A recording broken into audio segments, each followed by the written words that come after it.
E aí pessoal, tudo bem? Meu nome é Felipe Lemos, eu sou comentarista burro e esse aqui é o episódio 14 do quadro Comentários Burros, onde eu escolho um jogo que assisti e comento um pouco sobre o que vi. Dessa vez, Grenal, final do Campeonato Gaúcho, primeiro jogo, jogo de ida, vitória do Grêmio por 2-1, então vamos para a partida. Começar falando sobre o Inter. Bom, Colorado veio a campo com aquele 4-5-1, em tese, clássico do Miguel Ángel Ramírez desde que chegou ao Inter. O Rodrigo Dourado é o volante mais recuado e ele cai entre os zagueiros para ajudar na saída. E conta também com o auxílio dos laterais, Rodinei e Moisés, para tentar atrair a marcação do Inter e gerar espaço para os zagueiros acionarem e o Rodrigo Dourado acionarem direto os meias mais avançados do Internacional. Ofensivamente, o Inter tem trocas constantes de espaço ocupado entre os jogadores. O jogo posicional do Miguel Ramírez e cada jogador constantemente ocupa um espaço bem determinado e pré-definido. Essas trocas constantes ocorrem entre o meia aberto, o meia mais interno e o lateral. Geralmente esses triângulos pela direita e pela esquerda. Na esquerda com Moisés, Nonato e Maurício. Na direita com Palácios, Edenilson e Rodinei, que em especial interioriza o tempo inteiro, joga bastante por dentro. E o Edenilson geralmente também recua um pouco para ajudar na saída de bola. Defensivamente, o Inter marcava em um 4-1-4-1 quando ficava em bloco mais baixo, com o Rodrigo Dourado sendo esse cara entre as duas linhas e encaixando com o Mateuzinho também, principalmente quando o Inter optava por pressionar, que fazia uma pressão mais individual. Imagens agora do Inter com a bola. O Rodrigo Dourado recuando entre os zagueiros, entre o Zé Gabriel e o Vitor Cuesta, para ajudar nessa saída, com o Rodinei e o Moisés um pouco mais próximos. Já no campo de ataque, o Rodrigo Dourado entre os zagueiros e os dois triângulos que eu mencionei, que é como eu enxergo, com Rodinei, Palácios e Edenilson pela direita, Nonato, Moisés e Maurício, que não aparece na imagem, mas está ali pela esquerda. Nesse lance em especial, eu gostaria de demonstrar um pouco esse lance de trocas de espaço, que eu acho que esse lance demonstra bem o triângulo se mexendo dos dois lados, começando pelo lado esquerdo com Maurício, Nonato e Moisés. Maurício começa aqui bem aberto, bem mais espetado, com o Nonato mais interno, e o Moisés mais uma posição de lateral mesmo. A jogada vai avançando, o Maurício recua mais por dentro, o Nonato se aproxima um pouco mais do centro do campo e o Moisés mantém a posição. Enquanto isso, do outro lado, o Edenilson mais por dentro aqui, colado com o Lucas Silva, o Rodinei mais numa posição de lateral e o Palácios bem aberto do lado direito, e o Rodrigo Dourado entre os zagueiros.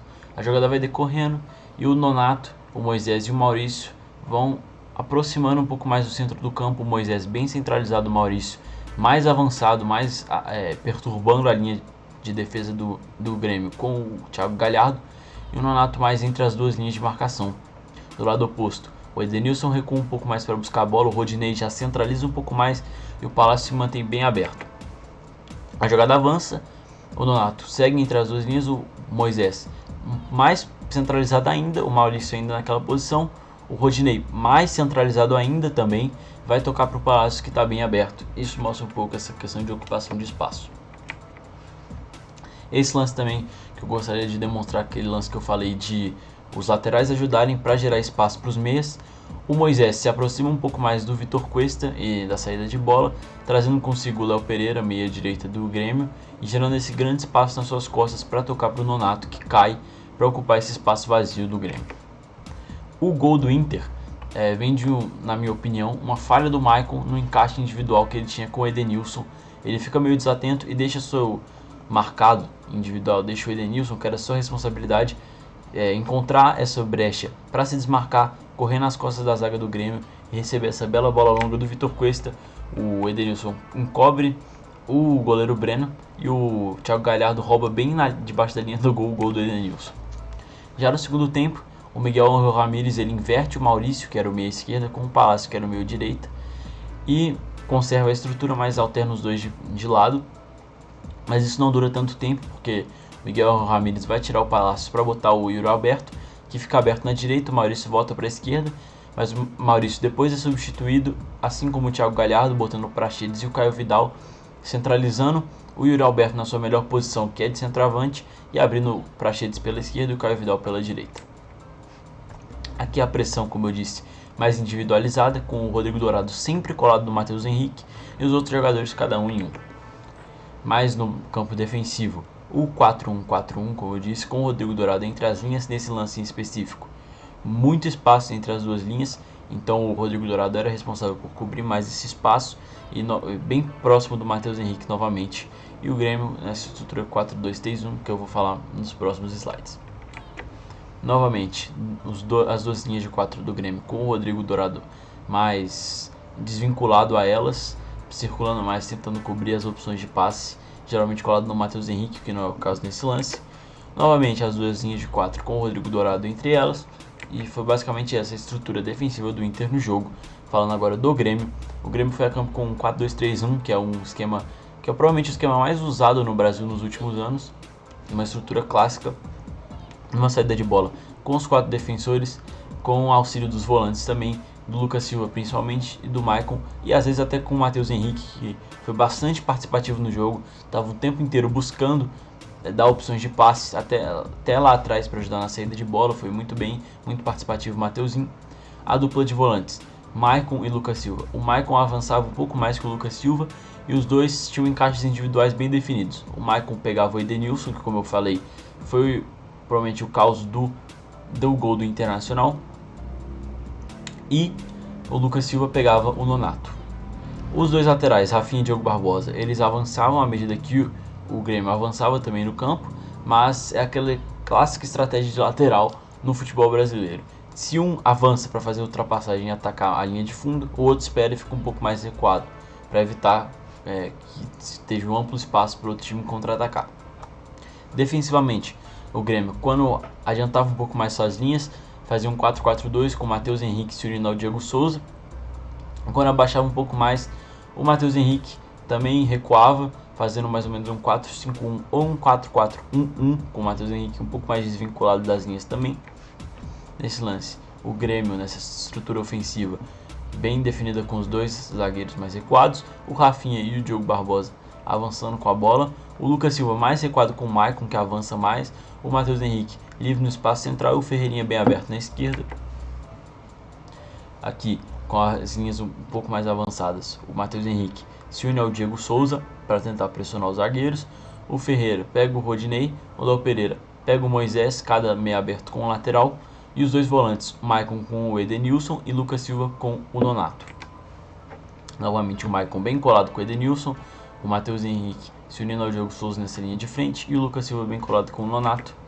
Nesse lance, o Grêmio sobe mais, tenta pressionar mais fundo a saída de bola do Inter, e nesse caso, como o Rodrigo Dourado não está entre os zagueiros, quem está é o Marcelo Lomba, o Matheus Henrique vai pegar o Cuesta, o Diego Souza vai pegar o Zé Gabriel, cada meia aberto com o lateral, o Lucas Silva se mantém fixo ao Nonato, e o Maicon, que agora pega o Rodrigo Dourado, porque o Rodrigo Dourado não está nessa linha de 3, deixa o Edenilson um pouco mais livre, isso pode ser explorado pelo Internacional.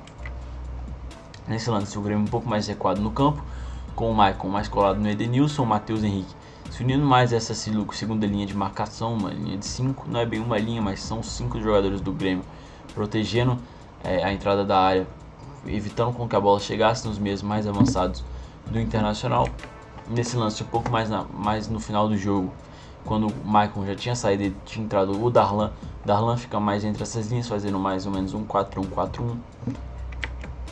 Como eu disse também, o Mateuzinho recuando o tempo inteiro para buscar jogo, muito participativo, e o Rodrigo Dourado encaixado com ele, sempre perseguindo o Matheus Henrique até o campo defensivo do Grêmio. O Rodrigo Dourado ia lá perseguir o Matheus Henrique nesse lance, a mesma coisa. O Rodrigo Dourado sobe o campo inteiro para vir aqui atrás do Matheus Henrique, e esse foi um dos grandes duelos do jogo, que os dois foram muito bem. Os gols do Grêmio, ambos de cabeça. O primeiro, uma cobrança de falta do Lucas Silva na cabeça do Diego Souza, que sobe sozinho no meio de 6 jogadores do Internacional. E o Marcelo Lomba, eu acho que ele até fica sem entender um pouco, porra, como é que o Diego Souza subiu sozinho no meio de 6 jogadores do meu time, e a bola cai no gol e o Grêmio empata contra o Inter. E o gol da virada vem numa boa jogada aqui com o Rafinha e o Léo Pereira pelo lado direito. O Léo Pereira cruza na cabeça do Ricardinho e o moleque vira o jogo pro Grêmio. Vitória do Tricolor no primeiro jogo, um jogo de ida da final do Campeonato Gaúcho. Indo agora para os destaques individuais, a começar com o Rodrigo Dourado. O Rodrigo Dourado foi muito bem no jogo, com e sem a bola. ganhando mais da metade dos duelos no chão, 2/3 dos duelos aéreos. Foi muito bem o Rodrigo Dourado, errando apenas 5 passes. Gostei demais da partida do camisa 3 do Inter. E o Rodinei, que vem fazendo uma grande temporada com a camisa do Inter. Achei que ele foi ótimo hoje também. Deu até um grande lançamento para o Caio Vidal no final do jogo, que é aquele lance que o Praxedes perde um gol inacreditável. Tem participação do Rodinei, que achei que foi bem. Deu conta do Ferreirinha, que é um excelente driblador. Não deu tanto problema para o Rodinei. O Rafinha, que é o lateral direito do Grêmio, também achei que foi muito bem o veterano, com e sem a bola. Gostei da partida do Rafinha. E do Mateuzinho, que foi muito participativo, como dito, bem lá atrás, bem lá na frente, bem defensivamente também, na minha opinião. Gostei muito da partida do Matheus Henrique. E foi esse o vídeo sobre o Grenal, sobre o jogo de ida da final do Campeonato Gaúcho. Espero que vocês tenham gostado. Deixa o like aqui no vídeo, se inscreve no canal, me segue lá no Twitter, @comentaristabur, que esse vídeo vai estar lá em forma de texto, em forma de uma thread, e eu vou postar lá. Então dá like aqui, dá like lá, se inscreve ali, me segue lá no Twitter. E esse foi o vídeo, valeu, obrigadão, tamo junto.